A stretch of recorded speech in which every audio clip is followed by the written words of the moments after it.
In the heart of the African savanna lived a young giraffe named Zara.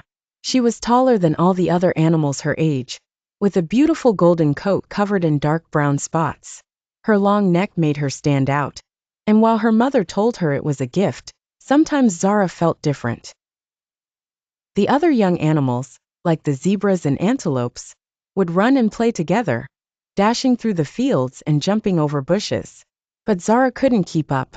Her long legs made running awkward, and her height made it difficult to hide during their games. One afternoon, as the animals played hide and seek, Zara tried to crouch behind a bush, but her long neck stuck out above the leaves. The other animals laughed. "You're too tall to hide, Zara," giggled a mischievous monkey.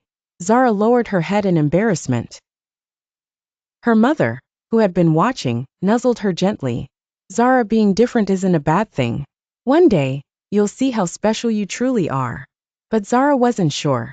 As Zara grew older, she often wandered alone, gazing at the vast horizon and wondering what lay beyond the hills. She dreamed of finding a place where she wouldn't feel so different. One evening, as the sky turned orange and pink, she made a decision. "I'll go on an adventure," she thought. "Maybe there's a place where I belong." With one last look at her sleeping herd, she set off under the stars. The journey was exciting but also lonely. She met a herd of wildebeests who were traveling across the plains. But when she tried to join them, she realized their pace was too fast for her long, slow strides. Later, she encountered a family of warthogs digging for food.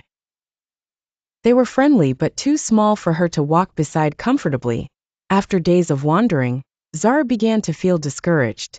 No matter where she went, she was always the tallest, always the different one. She sighed and continued walking, unaware that danger was lurking nearby. One hot afternoon, as Zara walked along the dry grasslands, she smelled something strange in the air. A faint, smoky scent tickled her nose. She lifted her head and saw something terrifying: fire.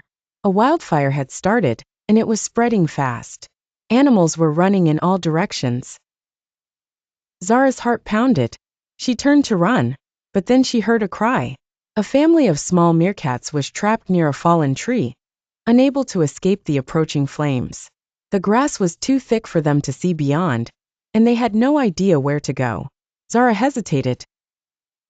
Then, she remembered something her mother once said: "Being different isn't bad. One day, you'll see how special you truly are."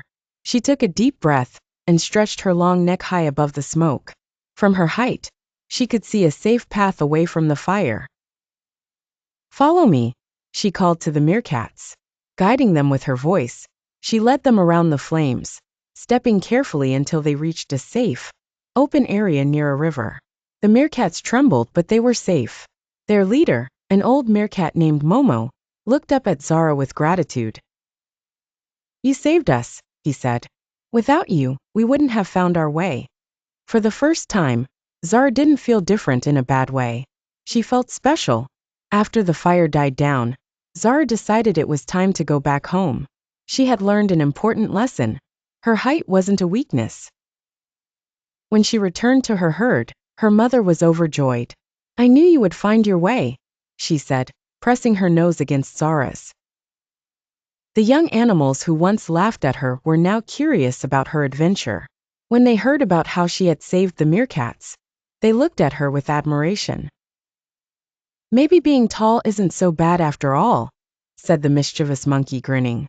From that day on, Zara stood tall, not with embarrassment but with pride. She knew now that her uniqueness made her strong, and she would never again wish to be anything but herself.